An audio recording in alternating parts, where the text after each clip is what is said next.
네, 이번 시간은 뉴스엔의 파워 인터뷰 코너입니다. 추석 연휴 동안에 이른바 밥상머리 민심을 접한 여야, 같은 추석이었지만 조금 전에 들었다시피 민심 해석은 사뭇 달랐습니다.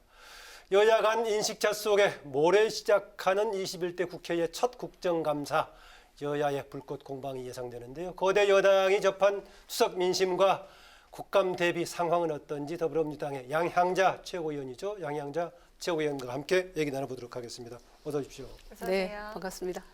네, 양 의원님은 지난 20대 때도 원외 최고위원을 하셨죠. 네, 4년 전에 예. 원외 최고위원 했습니다. 다시 이제 21대 원내 들어오셔서 네. 최고위원 또 되셨는데요. 이제 여러 가지 좀 느낌이 다르실 건데 이번에 그러고 나 최고위원 되셔서 또 원내 들어오셔가지고 접했던 지역구 민심 어떻게 느끼셨습니까?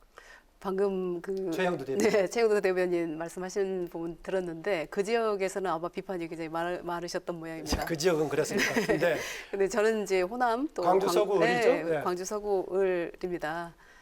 광주는 여전히 이 정부와 또 대통령에 대한 기대와 믿음이 크십니다. 그래서 이 정부의 성공을 진심으로 바라고 계시고 또 코로나19 위기 또 잘 대처해 나갔던 것처럼 경제 위기도 좀 잘 극복해달라는 말씀들을 많이 하셨고 강한 여당을 만들어 주었으니 힘을 내서 공수처 출범이라든지 이런 일들을 좀 제대로 할 수 없냐라는 질타도 많이 하셨습니다. 그리고 정말 소상공인 분들이 어렵다는 말씀 많이 하시고 특히 이번 추석 때 그 광주에 내려온 친지 또 자식분들이 좀 적어서 매출이 3분의 1로 떨어졌다는 그 농수산센터 분들의 이야기도 듣고 저는 주로 이제 시장을 좀 많이 돌면서 얘기를 좀 들었습니다. 아까 이제 다른 지역에 비해서 그 지역이 이제 문재인 대통령과 문재인 정부에 대한 기대와 믿음이 크다 말씀하셨는데 네. 기대와 믿음에 비해서 아쉽다는 얘기들은 별로 없었습니까?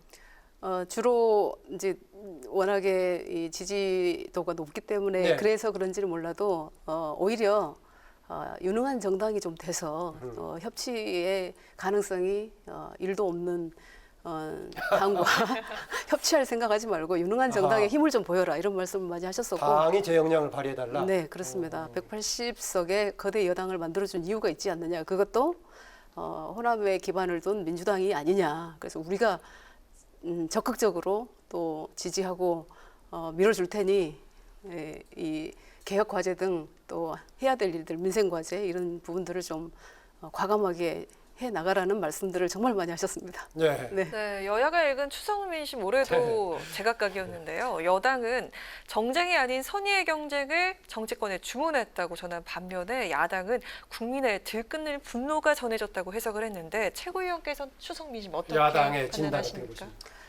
들어보십니까? 우리 야당 분들의 얘기도 저는 있을 수 있다라고 보고 또 지역에 따라서 상당히 좀 다른 것 같습니다. 그래서 어떤 기사에 보니까 아전 인수격 해석 아니냐 이렇게도 네. 말씀하셨는데 저는 저희 지역에서 이제 여러 가지 아쉬움도 얘기를 하셨어요. 근데 그 아쉬움이 잘하라는 어떤 그 기대. 잘하라는 어떤 채찍으로 들려질 정도로 좀 애정을 갖고 말씀해 주셔가지고 네. 네. 아직도 그 기대를 하고 계심에 좀 그 기대에 부응해야 되겠다라는 생각을 많이 하고 왔습니다.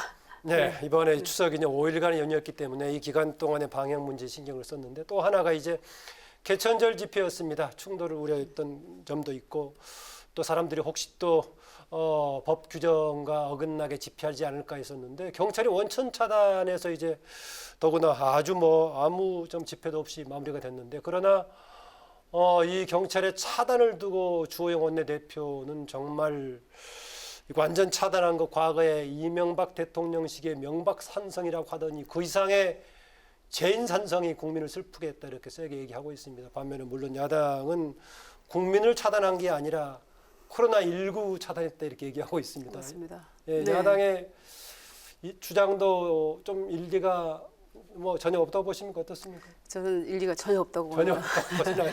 왜냐하면 광복절 집회의 결과도 저희가 겪어봤음에도 불구하고 정말 공당의 원내대표께서 저렇게 말씀하시는 부분은 그야말로 정쟁을 지속하자라는 말씀인 것 같고요. 저는 그 워딩 자체도 무슨 재인산성 이런 워딩은 정말 맞지 않다고 봅니다. 그래요? 예, 네. 그리고 이제 정치는 조롱의 정치는 절대 안 된다 이런 말씀을 좀 드리고 워딩이 싶고 별로 맞지 않으면 네네. 국민들한테 호소력이 별로 없을 건데요. 그렇다고 해서 조롱의 언어를 쓰거나 그래도 가장 제가 존경하는 우리 조호영 원내대표의 아하. 예, 가장 존경하신다는 에게선 전해드리겠습니다. 나오는 말은 아닌 것 같습니다. 그리고 걸핏하면 이제 독재, 뭐 계엄령 이런 단어를 좀 쓰시는데 네. 그거는 군부 독재의 후예가 아니냐 이런 걸 인식시키는 어떤 워딩이 아닌가 싶습니다. 그래서 마지막으로 제가 강조드리고 싶은 것은 코로나 방역에는 여야가 없습니다. 그래서 지금은 가장 중요한 일에도 순서가 있고 중요도가 있습니다. 네. 우선은 방역에 여야가 함께 힘을 모아야 된다고 생각을 합니다. 네, 그리고 강경화 외교부 장관의 배우자가 미국 여행 중인 네. 사실이 알려지면서 논란인데요. 그것도 목적이 요트 구입이라는 사실 때문에 더욱더 비판 여론에 불을 지른 게 아닌가 싶은데 여당에서도 또 비판의 목소리가 나오고 있다고 하는데요. 최고위원께서는 어떻게 보십니까? 상당히 그 뉴스를 접했을 때 굉장히 아쉬웠습니다. 네. 그리고 우리 이제 대표와 또 원내대표께서도 부적절했다고 말씀을 하셨기 때문에 더 제가 뭐 다른 말을 이렇게 얹어서 할 지금 상황은 아닌 것 같고요. 네. 저도 이제 이 배우자 또는 가족들의 경솔한 어떤 행동을 또 어디까지 책임져야 되는가라는 생각도 해보게 되고 또 많은 생각을 하게 됐습니다. 네. 많은 생각을 하시면서 네. 조금 너무 직설적으로 얘기하기는 곤란하다 그런 표정 같으시네요. 네, 그렇습니다. 네, 21대 국회 이제 모레부터 시작이 되는데요. 첫 국정감사죠. 당연히 국정감사 무대는 아무래도 여야가 모두 이제 공방을 벌이지만은 주로 이제 야당의 공세가 주 무대가 될 것인데요. 그렇지 않아도 쟁점이 됐던 추미애 장관 관련 논란이 좀 계속 끌어가고 있는 형편에다가 네. 지금 이제 이번에 그 북한군에 의한 우리 그 공무원의 피격 사건 여기에 대해서 지난번에 지금 아직 마무리가 안 됐습니다만은 긴급 현안 질의하자라고 제안까지 했었고 네. 또 추가적으로 지금 여러 가지 뭐 청문회 아니면 뭐 특검 얘기 나오고 있는데 뭐 간단치 않아 보입니다. 저는 4년 전에 제가 최고위원을 2년 동안 하면서 거의 매일 추미애 대표 그 네. 당시에 추미애 대표님과 함께 했었습니다. 네. 그렇기 때문에 이제 아들의 어떤 그러니까 추미애 문제라든지 대표 시절에 최고위원 제가 최고위원 직업이었겠네요. 했었습니다. 2년 동안 하면서 이제 정권 교체를 이룬 어떤 우리 지도부가 됐는데 그때 참 말씀 들었던 그런 기억들이 되살아나면서 좀 많이 안타깝고 제가 아팠습니다. 그리고 그 입대할 때도 못 가 보셨다는 말씀하시면서 저에게 아들 군대 입대할 때는 꼭 가봐야 평생 한이 안 된다 이런 말씀도 하셨었는데 예. 참 안타깝고요. 그런데 지금 저는 추미애 장관의 일은 이제 마무리가 됐다라고 생각을 합니다. 그래서 더 이상 이 문제 가지고 국감에서 다시 들춰내는 것은 정책 국감이 아니라 정쟁 국감으로 가겠다라고 말씀하셨다라고 생각을 들고요. 네. 이제 그 월북 그 피격 네. 공무원 관련해서는 정말 전제되어야 되는 것이 있습니다. 월북자라고 할지라도 비무장 민간인을 사살했다는 저는 북한. 네. 그 북한을 우리는 규탄해야 됩니다. 함께 여야가 규탄해야 될 대상이 있음에도 불구하고 그 세력이 있음에도 불구하고 굳이 월북을 부인하면서 또 이 5천만 국민의 생명과 안전을 담보로 전쟁하지 않고 뭐 했느냐라고 하는 것과 똑같다. 그러면서 이 정부와 또 대통령을 공격하고 있는 세력은 저는 같다. 월북 문제에 대한 야당의 문제 제기가 규탄 결의안을 네. 국회에서 채택하는데 좀 방해 요인이 됐다 그렇게 보시는군요. 그 이제 이 국방부에서 네. 모든 문제를 다 이 상황을 다 국민께 알릴 수 없는 상황을 저는 악용하고 있다고 생각을 하고요. 예. 그래서 이런 상황을 정쟁의 도구로 또 끌고 가는 것은 정말 적절치 않다. 일단 진상 규명부터 함께 공동 조사부터 나서야 된다라는 말을 했고 또 거기에 또 북한에 어떤 답을 드려야 된다라고 생각을 하고 있습니다. 네, 그런데 뭐 공동조사의 경우에 북한이 지금 호응이 없는 상태인데 지금 이제 규탄 결의안 채택해서 그래서 지금 이제 양 최고위원님 얘기하고 다르게 일반인들의 상당수의 인식 속에서는 여당이 남북 관계의 여러 가지 전략적인 고려를 위해서 너무 소극적으로 택하는 거 아니냐 이런 얘기도 하던데. 그런데 다시 이제 생각을 다시 되돌려서 만약에 다시 그런 상황이 발생된다고 하면 이미 이 한계선을 넘어간 어떤 우리 민간인을 우리가 어찌 할 수 없는 상황은 맞을 겁니다. 네. 그래서 그걸 가지고 다시 이제 정쟁의 도구로 삼는 것은 정말 아니라고 저는 생각합니다. 네. 네, 또 추미애 장관 아들 군 유혹도 아직 불씨가 남아 있는데요. 아까 조금 얘기하시긴 했는데요. 네네. 야당이 검찰의 불기소 처분을 짜맞추기 수사로 규정을 하면서 특검 도입을 압박할 전망으로 보입니다. 추 장관의 거짓 해명 논란 또한 점화될 것으로 보이는데 어떻습니까? 저는 이제 아까 말씀드렸던 것처럼 추 장관의 일은 끝났다고 보고요. 그런데 야당은 계속해서 네, 국감에서 계속 뭐 뭔가 하여튼 뭐 계속 네. 공격하지 않겠어요? 그러면 이제 국감은 야당은 망하게 되는 거죠. 이제 정쟁 국감으로 가면서 그리고 특검 사안은 아니라고 봅니다. 또 그 야당은 틈만 나면 뭐 특검 소환하겠다 또 이 일고의 가치도 없는 일을 뭐 이렇게 검찰 수사의 공정성 또 일말의 기대도 어려울 정도의 고위 공직자 권력형 비리로 최소화돼야 되는 것이 그 특검인데 예. 틈만 나면 특검하자라고 하는 것도 국민들은 굉장히 피로감을 호소하고 계신다고 보고요.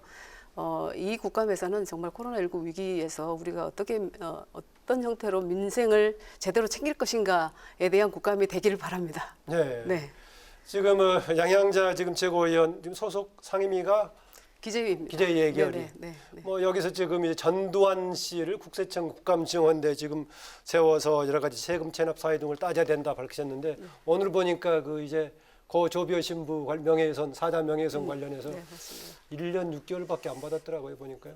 네, 조금 아쉽다는. 구형을 그렇게 받으면 집행유예 이내로 받을 가능성이 있는데요. 예. 그래서 광주 시민들께서도 조금 아쉬워하고 있을 것 같고요. 예. 근데 그래서 그 사자 명예훼손이라든지 이미 법적 판단이 끝난 그런 역사 왜곡이라든지 이런 거는 예. 해서는 안 된다고 보고요. 아까 지금 잠깐, 이제 얘기했던 세금 체납 관련 증언대 뭐 어떻게 세울 수 있을 것 같습니까? 어떻습니까? 정말 국민 여러분께 제가 말씀드리고 싶은 것은 이게 전 대통령을 소환하는 것이 아니라 기재위원으로서 예. 고액 체납자 명단에 있는 전두환 씨를 소환하는 그 국정감사 네. 증인으로 제가 이렇게 신청을 한 것이고요. 코로나19 위기 때문에 4차 추경까지도 우리 정부가 하지 않았습니까? 그래서 국민들께서는 우리 정부가 과연 재정 건전성이 제대로 확보되고 있는 것이냐에 대한 좀 걱정을 하고 계십니다. 그럼에도 불구하고 고액 체납을 이렇게 하면서도 골프를 즐기고 또 호화 또 생활을 하고 있는 것이 보여지는 이것이 정말 국민들께서는 분노하고 있다고 보여지고요. 그리고 이 증인으로 채택을 했음에도 불구하고 나오지 않고 지속적으로 이 세금 체납을 지속적으로 하고 있다면 어느 국민이 정말 세금을 제대로 내고 싶겠냐라는 말씀을 좀 드리고 싶고요. 이번에야말로 정말 제가 정말 강조를 했습니다. 고액 체납자들의 어떤 이분이 나옴으로써 고액 체납자들도 경종을 울리는 계기가 됐으면 좋겠습니다. 상징적인 대표적인 지금 이제 네네. 인물을 불러오겠다라는 네, 이제 맞습니다. 그 부분은 그렇게 하시고요.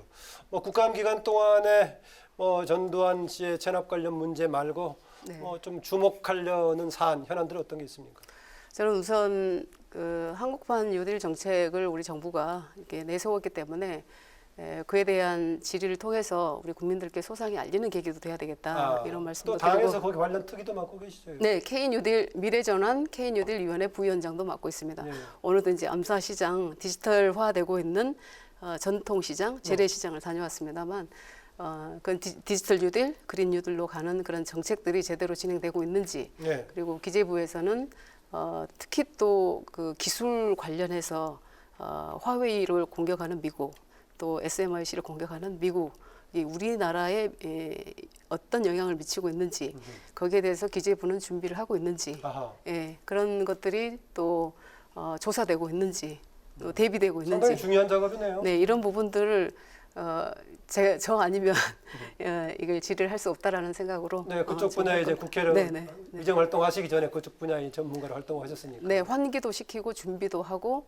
우리가 기술 패권 국가로서 정말 우뚝 설 수 있도록 준비를 하겠습니다. 네. 네, 또 최 교수님께서는 이전에 화려한 이력으로 많은 주목을 받으셨는데요. 대기업 임원 출신이십니다.